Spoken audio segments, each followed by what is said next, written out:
que je vais vous raconter, c'est l'histoire, c'est une de mes histoires, où il me fallait absolument, en fait, avoir mon permis, puisqu'effectivement, aux Antilles, sans permis aller travailler, c'est un peu compliqué, parce que les transports n'étaient pas réguliers à l'époque. Je ne sais pas si ça a changé entre-temps. Face, en fait, à une difficulté et un besoin de retourner dans le monde actif, j'ai pu dépasser certaines croyances, certaines pensées limitantes que pouvait avoir mon entourage. J'avais 19 ans, j'étais en BTS et effectivement, c'était difficile pour moi de travailler et d'obtenir ce que je voulais. Parce qu'en fait, j'avais beaucoup d'envie de me faire plaisir, etc. Mais en fait, avec les heures que j'avais en cours, c'était très difficile.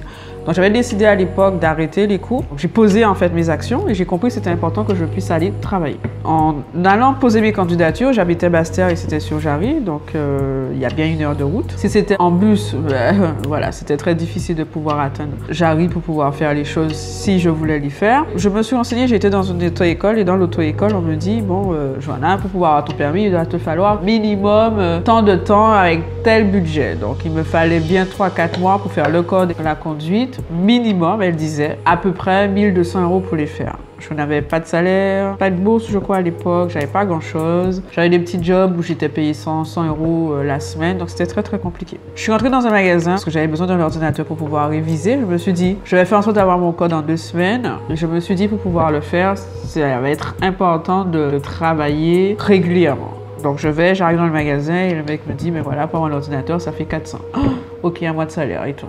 Donc je lui dis, ok, ben j'ose et je lui dis qu'est-ce que je peux faire, est-ce qu'il a besoin de quelqu'un pour pouvoir gérer le magasin, et puis il me dit, ben écoutez, j'ai pas vraiment grand chose à faire, mais voilà, c'est vrai que mes prix ne sont pas affichés et je sais que c'est très important, vous pouvez peut-être afficher mes prix. En affichant ces prix, je me suis dit, bon, ça va pas forcément payer le code, mais ça va me permettre, en tout cas, d'avoir peut-être certaines connaissances et déjà travailler, parce qu'à la base, mon objectif, c'était de pouvoir travailler. De cette dynamique, en fait, ce qui s'est passé, c'est que à poser les prix, il avait beaucoup de clients qui rentraient, donc je renseignais, même si je ne savais pas trop, c'est un magasin informatique, je renseignais, j'aidais, etc. Et dans cette dynamique, en fait, il a vu comment j'avais cette facilité, puis il m'a dit, mais tiens, tu ne veux pas travailler pour moi? Et là, en fait, je lui ai dit, ok, je travaille pour lui à une seule condition, c'est qu'il puisse me payer mes cours de conduite et mes cours de code.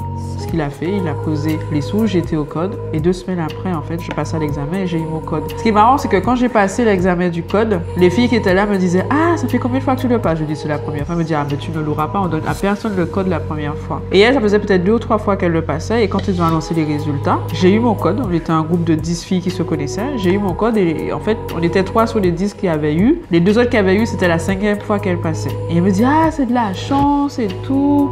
Tu as dû prier, etc., etc. En fait, j'avais juste pas la même croyance qu'elle, qu'il me fallait passer plusieurs fois pour pouvoir réussir. Donc du coup, je peux déjà vous donner la morale de l'histoire, c'est que par rapport à ça, au lieu de continuer sur toute la lancée, beaucoup de personnes peuvent croire la même chose, mais votre vie va vraiment se dessiner en fonction de ce que vous croyez vous. Si vous croyez que c'est possible pour vous de réussir, mais vous allez réussir. Pour rebondir un peu sur tout ça, le burn-out professionnel, là où je le connecte, c'est parce qu'on croit que les autres ne sont pas capables. Donc du coup, on vit en sachant et en se disant que les autres ne sont pas capables. Donc je dois tout anticiper, je dois tout faire. Et en fait, on empêche à l'autre d'exprimer en fait ses capacités.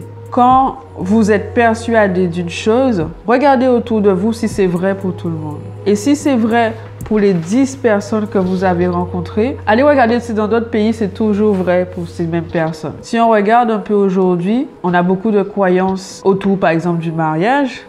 Oui, avant de te marier, tu dois faire ci, tu dois faire ci, tu dois t'habiller comme ci, tu dois faire ci, tu dois faire ça. Si tu veux être pur, tu dois t'habiller en blanc. Si tu veux... Voilà, ce sont des croyances, mais il y a des personnes qui ne le font pas et pourtant, ils obtiennent certaines choses.